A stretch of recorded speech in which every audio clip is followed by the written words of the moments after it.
Hi, I'm Ray, and welcome to Breaking Free and Finding Me. We had mentioned in the earlier segment that we were going to do something a little more positive today. Brian seems to think that I should talk about my own experiences. Those aren't positive. So I'm thinking I might save that for the next segment. I've been through a lot. I'll touch on a few little things, but my story is a rather long one. Some of the things that happened to me in a marriage was being shot at with a gun. My husband shot at me several times, tried to kill me. He had abused me so brutally that I was in the hospital for 2 weeks. And I stayed in this relationship for 5 years and had 3 children with him. In the end, when I finally had the courage to leave, because I was very afraid of this person,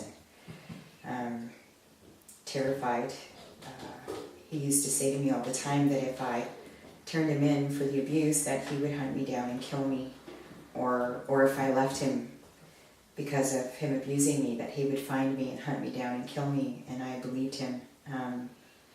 He was an alcoholic, but he was a binge drinker. So he wouldn't drink for a few weeks, and then he would go and drink and come home and beat me regularly. When I left, there was a total of 18 charges that were filed against him through the 5 years of abuse, along with the incident where he tried to take my life. I was 6 weeks pregnant when he beat me really brutally for my daughter. So my youngest daughter is actually a miracle. She shouldn't be. Through all of that experience, I promised myself when I got out of that relationship, I was put into protective care because he managed to get out on bail. And so for several years after that, if I had moved anywhere, I had to tell the police who I was and what had taken place, and go under a different alias, and place my kids in school under a different alias for my own protection, because he was a dangerous offender. They gave him 3 years less a day and put him in a treatment center because it was a correctional institute, but it was also a treatment center because of the alcohol problem that he had, which he said caused him to do the things that he did. It was a horrific experience that I endured for those 5 years, and the horror and the fear that's instilled with you being with someone who is absolutely psychotic is something that I would never want anyone to experience or go through again myself. After that, I actually had to go to a women's shelter. I had nothing. I had 2 toddlers and a baby on the way, which I didn't find out about till a little bit later. And people donated so many things to me. The women's shelter helped me start my life over again. They're an amazing resource to get out of abusive situations, and I'm so grateful for all the help that they gave me when I needed it. I had people donating, dishes and clothing and beds and furniture, and I had more than what I needed, thanks to good, kind-hearted people, and thanks to the women's shelter. I went through 2 years of outreach counseling to enable me to see the red flags and enable me to go through counseling for what took place in my life, because earlier on in one of the segments I had talked about my cycle growing up and watching my parents. They were both alcoholics, being abusive with each other. So that's a cycle that was carried on in that instant. That was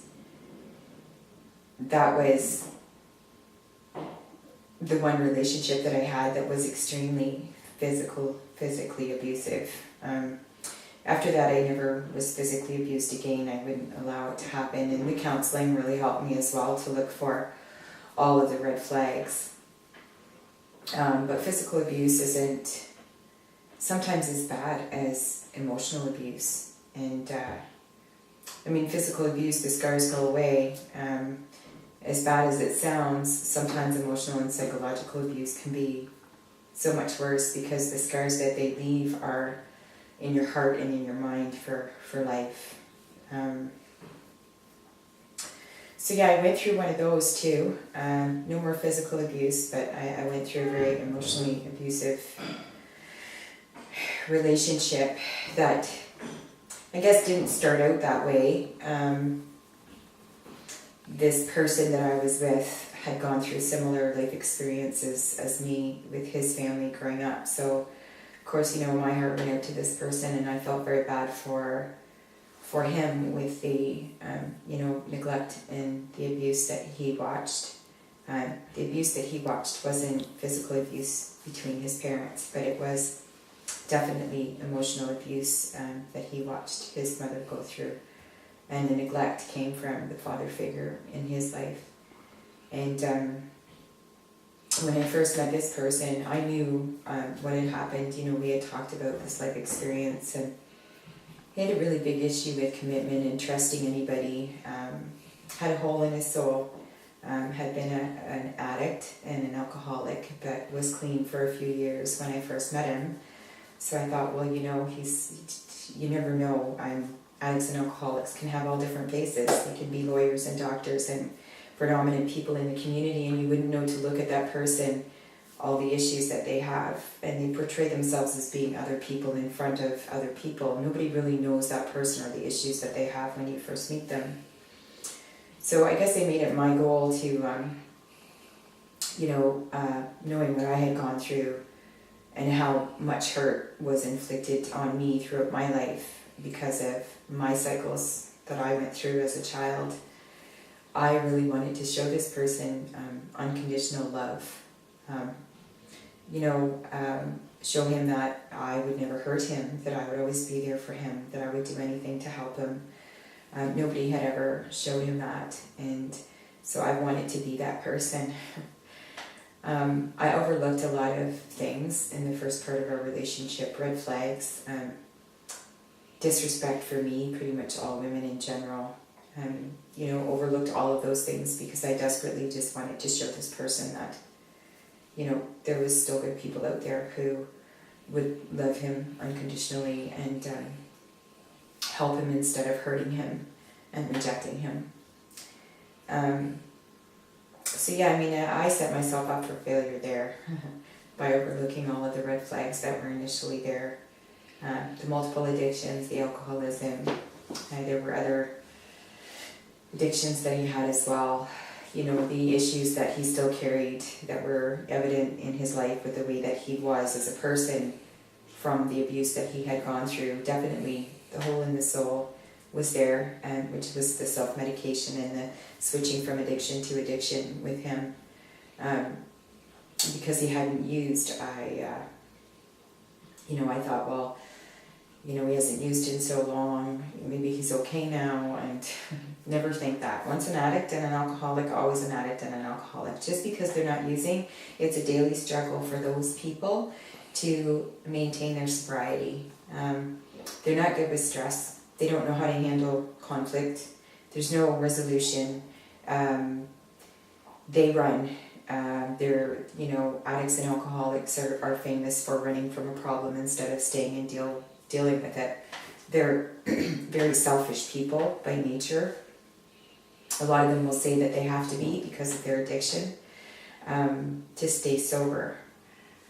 The issues with this person, for me, it was the instant codependency, which I didn't see in the beginning because I thought it as, if I show this person this unconditional love and I'm really good to this person and I don't bring turmoil into their life and I don't fight with them and I am amazing to this person and I try to do everything for them and everything to help them, that maybe that would heal their heart.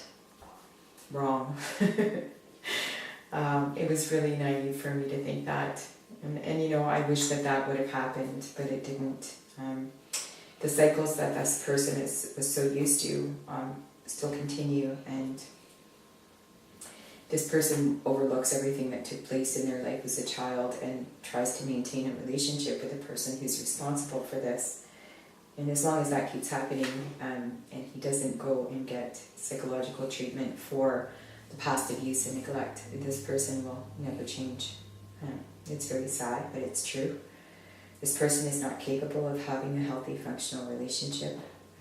Prior to me, the person that he was with was the same. It was a 4-year relationship, but I think he only ever stayed with this person consecutively for 2 months out of the 4 years. Every time they fought, he ran away. They both were addicts. They both, had this tumultuous relationship that they were addicted to. And even after I had met this person, conflicts on the phone all the time because they shared a child. So whenever they talked to each other, it wasn't talking, it was arguing constantly with this child in the middle of this. And, I tried to intervene there and get as much time with his child as I could for him. I tried to help in their relationship to make it less tumultuous, but that was an addiction of its own. They were both addicted to abusing each other constantly.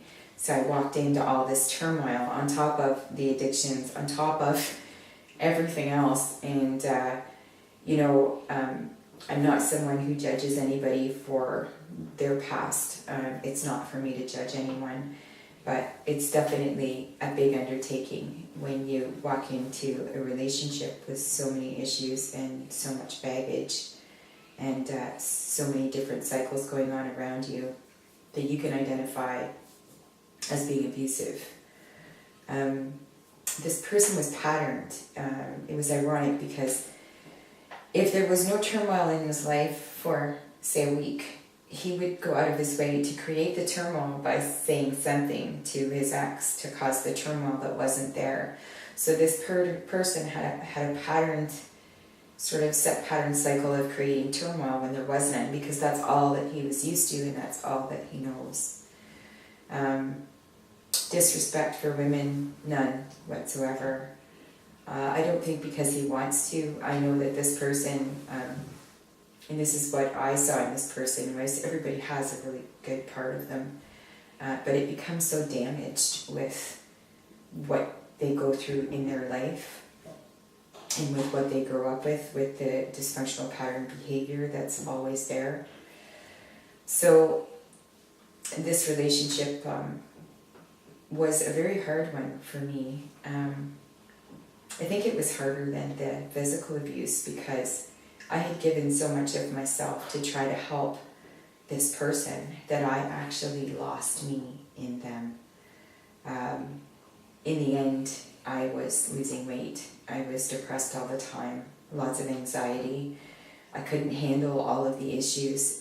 This person started using again. Drug of choice was crack, and I didn't know how to deal with that because I'd never been with an addict, an alcoholic, but not an addict, and it's a very different addiction to deal with.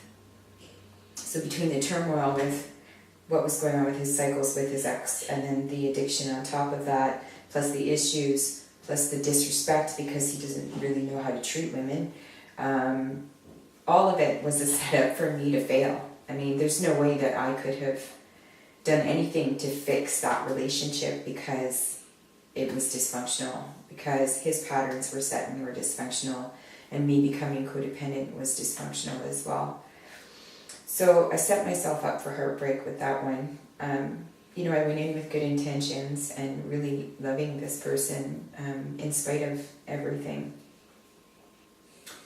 And in the end, it failed. We were both depressed. He was going through withdrawal. I was a mess. And I lost me.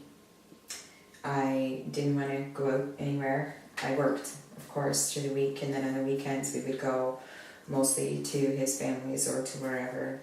So, I mean, I did have a life in the fact that we were running pretty much every weekend.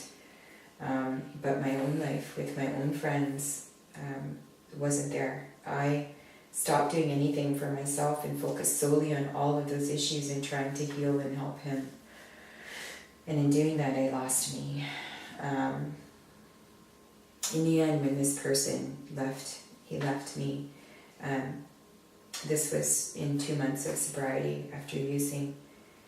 He had told me the reason he was leaving was because he was emotionally abusing me and he was hurting me, and he couldn't do that anymore, but he didn't know how to stop. So those were his reasons for leaving. Throughout the relationship, he would go to another province where his family is from to try to cope with his addiction. So after using for a couple of months, he ran away to another province for 3 weeks, then would come home, nothing would get resolved, he'd run away again, then he'd come home, then he'd run away again. So there was nothing that it could ever be resolved.